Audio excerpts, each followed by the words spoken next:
Alhamdulillah nahmaduhu wa nasta'inuhu wa na'udzu billahi min shururi anfusina wa min sayyiati a'malina. Asyhadu an la ilaha illallah wahdahu la syarika lah wa asyhadu anna Muhammadan abduhu wa rasuluhu la nabiyya ba'dah. Allahumma shalli wa sallim ala nabiyyina wa habibina wa qudwatina Muhammadan wa ala alihi wa sahbihi ajma'in. أيها المؤمنون اتقوا الله ثم قال الله بالقرآن أعوذ بالله من الشيطان الرجيم بسم الله الرحمن الرحيم وكذلك جعلناكم أمة وسطا لتكونوا شهداء على الناس ويكون الرسول عليكم شهيدا صدق الله وصدق رسوله وبعد. Jemaah yang mulia, kita mensyukuri nikmat yang Allah berikan kepada kita. Semoga Allah terus-menerus mencucuri nikmat ini. Kita juga memiliki kesanggupan untuk mensyukuri nikmat yang Allah berikan kepada kita. Semoga Allah menjadikan kita semua hamba yang terus beriman kepadanya, dimudahkan untuk mengikuti sunnah Rasulullah SAW dalam semua urusan hidup kita. Dan ini selalu saya ingatkan bahwa sunnah Nabi itu bukan hanya sunnah pada ibadah makhluk, tapi dalam semua urusan. Sunnah Nabi itu bukan apa yang dia buat saja, tapi apa yang dia ucapkan, apa yang dilihatnya pada sahabat dan dia membiarkannya. Itu bahagian dari kesunahan yang juga kita harus belajar di situ. Dengan pemahaman seperti itu, maka pola beragama kita akan menjadi begitu elastis nantinya, insyaallah. Dan tentu saja ini sekaligus merupakan keunikan dari Islam sebagai sebuah agama. Jemaah yang mulia, bertitik tolak pada ayat yang saya baca di surat Baqarah ayat 143. Ada satu peran penting umat Islam yang untuk itu kenapa Allah menghadirkan, kalau boleh pakai bahasa manusia, walaupun maha suci Allah dari apa yang saya sampaikan ini, bersusah payah untuk menurunkan Islam sebagai sebuah sistem ajaran dan berlaku universal. Ya, salah satu yang menarik bahwa ternyata ada beban penting yang Allah berikan kepada kita umat Islam, yaitu sebagai ummatan wasatah. Umat yang disebut dengan istilah umat yang pertengahan. Ada penerjemahannya menjadi umat yang adil, umat yang moderat, umat yang tidak kanan, tidak kiri, begitu. Posisi pertengahan ini atau wasatah ini adalah posisi yang tidak menunjukkan keberpihakan kepada selain sistem yang diturunkan dari Allah Subhanahu wa taala. Peran inilah yang belakangan terus diguncang. Saya kemarin ada satu diskusi dengan seorang, sebenarnya sudah lama sih, tapi dia tidak tidak lahir sebagai seorang muslim, dan dia sudah menjadi muslim dan cukup soleh. Ada yang menarik dari beliau mengatakan bahwa orang tuanya itu KTP-nya Buddha, tapi perilaku keseharian agamanya Kristen. Dan alhamdulillah dia akhirnya menjadi muslim. Kehidupan keseharian budaya mereka adalah budaya Hindu. Ini menarik. Pada saat ketika dia dia sudah bertualang banyak agama dimasukinnya. Ya, sudah Kristen, Hindu dia masukin. Bahkan awalnya dia dari Kristen katanya. Ketika akhirnya dia mau menetapkan Islam sebagai pilihan agamanya, ini yang menarik. Masyarakat yang hidup dalam kultur budaya Hindu, masyarakat yang hidup dalam kultur budaya Buddha atau agama-agama lain, dan ini saya berangkat dari pengalaman, itu cenderung menerima perpindahan agama. Misalnya anaknya mau pindah dari agamanya kepada agama yang lain, cenderung menerima, kecuali kalau pindahnya kepada Islam. Dan saya menemukan beberapa kasus terkait tentang ini. Ya, jadi bukan sekedar teori, tapi saya ketemu orang yang Ada yang akhirnya membatalkan karena ibunya menangis sejadi-jadinya dan mengatakan terserah kamu pindah ke agama mana saja asal jangan Islam. Tentu saja ini menjadi PR kita. Ada apa? Kenapa muncul kecemasan, ketakutan terhadap Islam? Bahkan di negeri ini ketakutan terhadap Islam itu belakangan ini seperti dirawat dengan mengidentifikasi begitu saja sekelompok orang yang dianggap ini tidak santun, kira-kira begitu. Dan tentu saja ini juga menjadi masalah ketika sampai-sampai ada ulama memberikan tausiah dan ditikam begitu saja dengan seseorang yang sampai sekarang kita juga tidak tahu kejelasan berita ujungnya bagaimana, walaupun sudah terjadi penangkapan, pemeriksaan dan macam-macam. Dan ini bukan satu kali kasus, ada sekian kali. Saya tidak pada posisi menuduh siapapun, tapi kita melihat fakta tidak optimalnya penanganan kasus-kasus terkait tuduhan ini. Kalau saya cenderung melihat ini sebagai imbas dari Islam fobia. Fobia ini semacam kecemasan terhadap Islam. Islam itu posisinya sudah dihantukan. Sehingga orang kalau sudah bicara Islam itu dianggap sebagai agama yang penuh dengan muatan kekerasan. Bahkan bukan tidak mungkin Quran saja pun ada satu ayat atau satu surat yang khusus untuk bicara kekerasan. Misalnya surat At-Taubah dan surat Al-Anfal, itu mereka tuduh terkait dengan itu. Ini image, ini demikian kerasnya menimpa. Kalau di negeri kita belum merasa, karena malangnya saya sampaikan kepada kita, problem kita di negeri kita yang mayoritas muslim ini ada fobia terhadap Islam, sementara di tengah tubuh umat Islam sendiri safnya belum lurus. Saya mau ambil contoh, tapi walaupun sebenarnya ini tidak penting saya sampaikan seharusnya. Misalnya, dan ini bukan menjadi topik khutbah kita. Dalam event pilkada Kota Medan, saya dituduh munafik. Ini tuduhan ini berbagai datang dari saya menelusuri jejak tuduhan ini dan saya ketemu orang-orang. Padahal saya mengumumkan saya tidak memberikan dukungan kepada siapapun, bukan cuma di Medan, tapi di semua pilkada di seluruh Indonesia. Saya nggak punya urusan. Saya menyatakan komitmen saya di dunia dakwah. Kira-kira begitu. Tapi tuduhan ini tidak hilang. Kenapa? Karena mereka melihat kultur saya adalah kultur politik. Kira-kira begitu. Selama ini saya orang politik, tidak mungkin dia diam saja. Nah, ini yang saya bilang tadi, bukan tidak mungkin ada image yang sengaja dirawat tentang Islam. Saya mengambil contoh saya tadi. Padahal saya bilang saya tidak ngapa-ngapain. Saya nggak pernah jumpa siapapun. Saya tidak pernah secara terbuka maupun tertutup menyatakan mendukung siapapun. Dan saya menganggap silakan running well, kalian jalan bagus saja. Saya nggak ada masalah, nothing tulus sama saya. Dan saya juga bukan, kalau KTP bahasanya, saya bukan warga Medan. Tapi nggak bisa diterima. Mereka mengatakan, itulah munafiknya dia. Di depan kita dia bilang begini, begitu, dan sebagainya.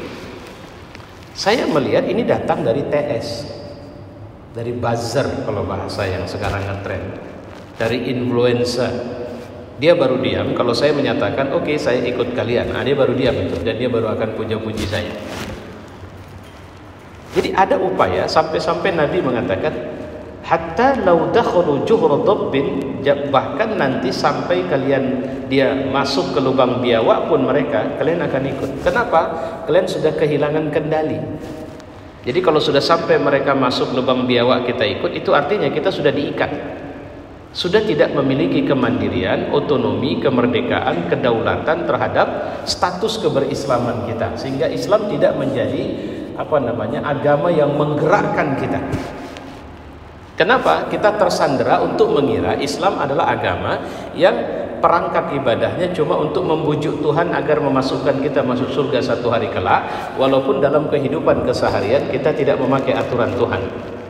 Yang penting kan saya rajin sedekah Tuhan walau saya korupsi.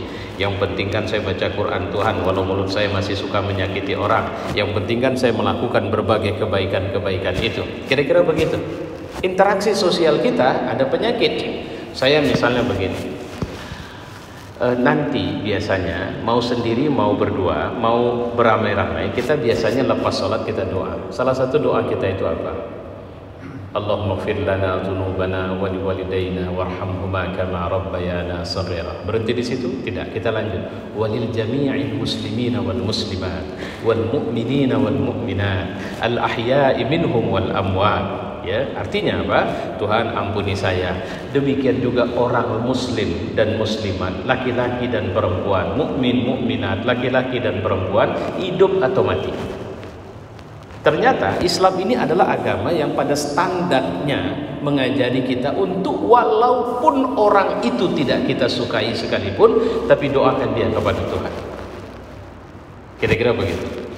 Kedua, agama kita ini ternyata adalah cukup menarik ketika pada posisi kita disuruh untuk mendoakan. Dan juga sebenarnya agama yang sudah mengingatkan, saya selalu menyampaikan dalam beberapa khutbah belakangan ini, tidak ada manusia yang paling Tuhan marah sama dia secara personal itu kecuali Fir'aun.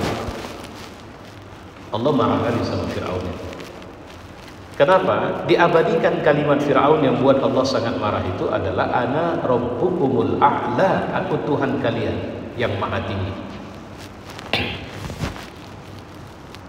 Dan coba bayangkan, belum pernah ada satu kaum dalam sejarah agama-agama yang pada kaum itu turun 2 orang nabi sekaligus. Belum pernah. Satu kurun ada sekian nabi, ya. Nabi Syuaib satu zaman dengan Nabi Harun dan Nabi Musa, Nabi Ibrahim satu zaman dengan Nabi Lut. Tapi sasarannya bukan kaum yang sama. Sementara Fir'aun ini yang datangi dia 2 nabi sekaligus. Kenapa? Itu kalau boleh dibilang saking palaknya Allah sama dia. Kalau boleh dibilang siapa yang paling tersinggung dengan pengakuan Fir'aun sebagai Tuhan? Allah. Izhaba ila Fir'aun, pergi jumpai Fir'aun. Ngapain? Fa innahu tagha, karena dia sudah jadi togut itu. Sudah kurang ajar betul. Yang menarik kalau kita pahami di sini, yang disuruh jumpain Fir'aun itu adalah orang yang posisinya dalam DPO-nya Fir'aun, daftar pencarian orang, kejar Musa hidup atau mati. Apa mau coba lihat? Ada titah untuk menjumpain orang yang sudah mencari-cari dia kemana-mana. Kau dicari siapa? Fir'aun. Pergi kau jumpain Fir'aun. Coba bayangin, bagaimana kondisi mental Nabi Musa ketika perintah itu datang. Kalau datang bawa pasukan mungkin bisa lebih nyaman. Tidak, cuma datang berdua dengan Nabi Harun. Tapi Allah mengatakan la takhafa, jangan takut. Karena Allah tahu nih apa ketakutan Nabi Musa, peristiwa di mana dia membunuh seorang Kipti. La takhafa, jangan takut. Innani ma'akuma, aku bersama kalian berdua. Asma'u, aku dengar nanti pembicaraannya. Wa ara, dan aku lihat. Itu garansi dari Allah. Tapi yang menarik, Nabi Musa tidak disuruh maki-maki Fir'aun rupanya. Tidak disuruh dengan kata-kata kasar. Faqula lahu qawlan layyina, bicaralah kalimat kepadanya dengan kalimat yang santun. La'allahu yatazakkaru aw yakhsha, mana tahu supaya dia bisa takut ingat atau takut kepadaku. Saya lama, jujur saya lama merenung pola komunikasi dakwah yang satu ini. Qaulan layyina. Qaulan layyina ini adalah kalimat yang disampaikan dengan perlahan, runtut, lembut, santun, targetnya menyentuh hati. Yang disuruh qaulan layyina siapa? Nabi Musa. Orang yang temperamental.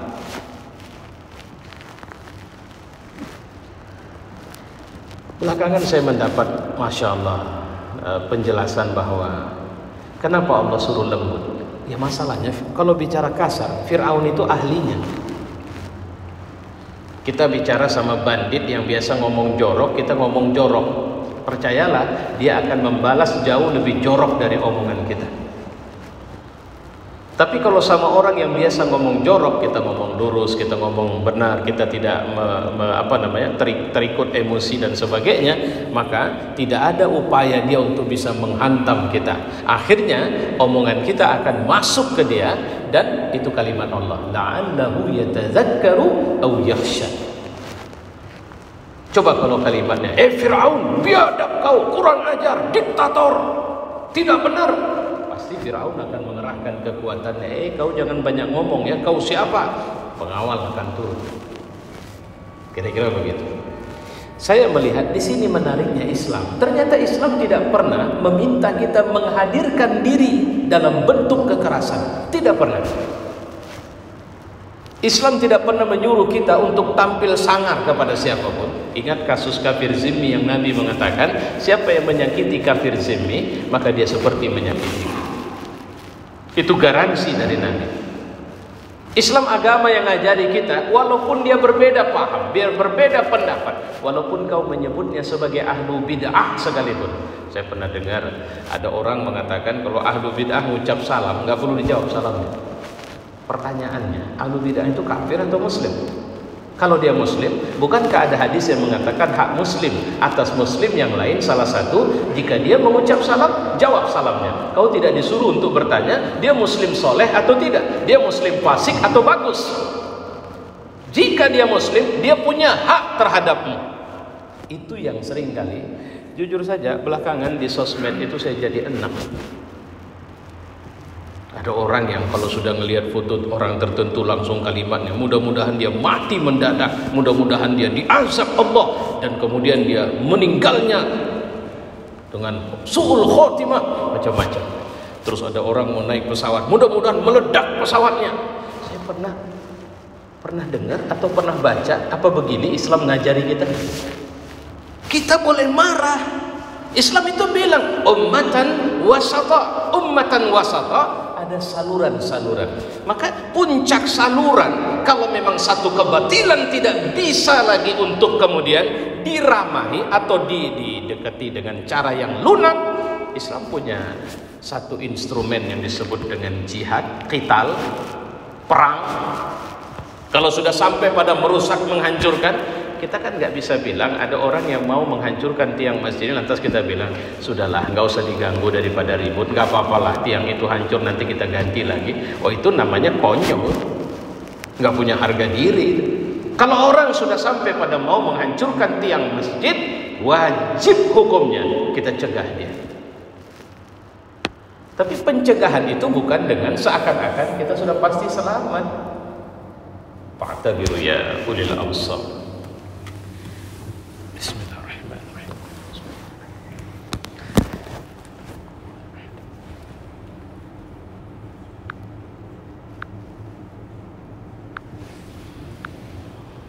Alhamdulillah, nusalli wa sallimu ala nabiyyina wa habibina wa qudwatina Muhammad wa ala alihi wa sahbihi ajma'in. Fa ya ibadallah ittaqullah. Wa qala Allah fil Qur'an, a'udzu billahi minasy syaithanir rajim. Bismillahirrahmanirrahim. Ittabi'u ma unzila ilaikum min rabbikum wa la tattabi'u min dunihi awliya qalilan ma tadhakkarun. Ikutlah apa yang diturunkan kepadamu dari Tuhanmu, dan janganlah kamu mengikuti pemimpin-pemimpin selainnya. Amat sedikitlah kamu mengambil pelajaran darinya. Shadaqallah wa shadaqa rasuluhu wa ba'du.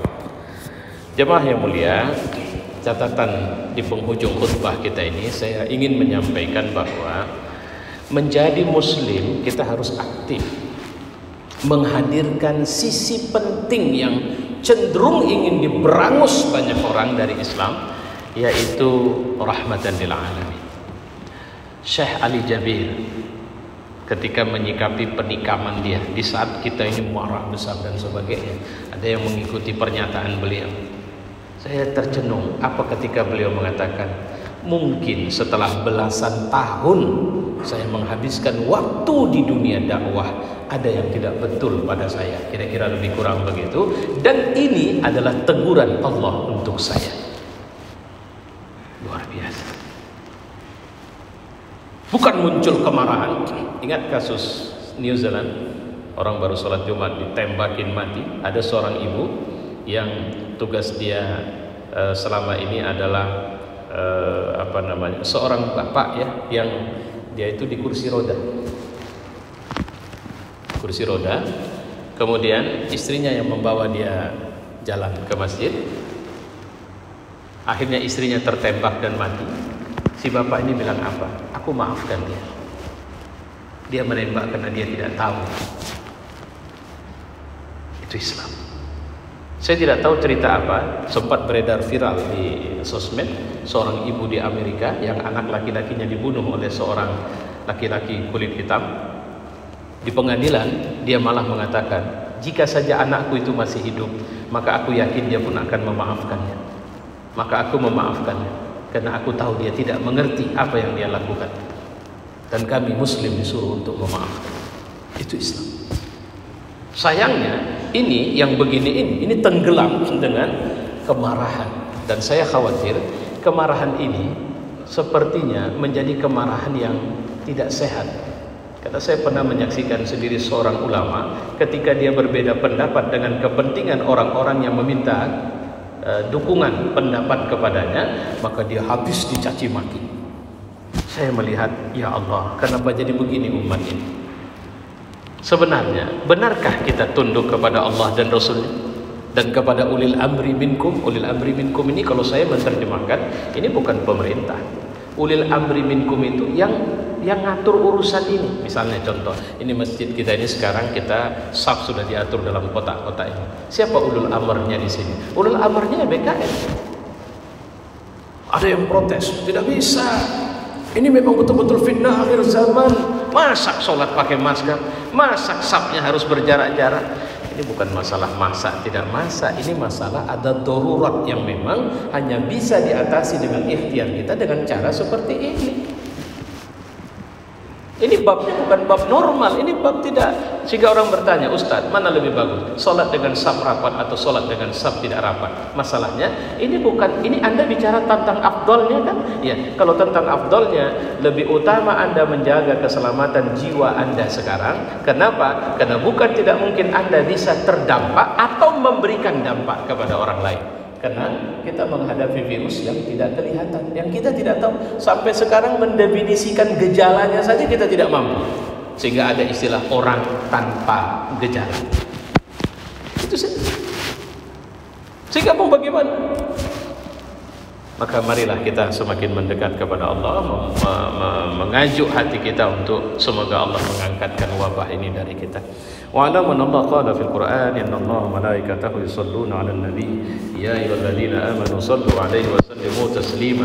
Allahumma shalli wa sallim 'ala Muhammad wa 'ala ali Muhammad kama shallaita 'ala Ibrahim wa 'ala ali Ibrahim wa barik 'ala Muhammad wa 'ala ali Muhammad kama barakta 'ala Ibrahim wa 'ala ali Ibrahim fil 'alamin innaka Hamidum Majid. Allahumma ighfir lil mu'minina wal mu'minat wal muslimina wal muslimat al ahya'i minhum wal amwat. Rabbana آتنا في الدنيا حسنة وفي الآخرة حسنة وقنا عذاب النار. عباد الله إن الله يأمر بالعدل والإحسان وإيتاء ذي القربى وينهى عن الفحشاء والمنكر والبغي يعظكم لعلكم تذكرون فاذكروا الله العظيم يذكركم واشكروه على نعمه يزدكم ولذكر الله أكبر.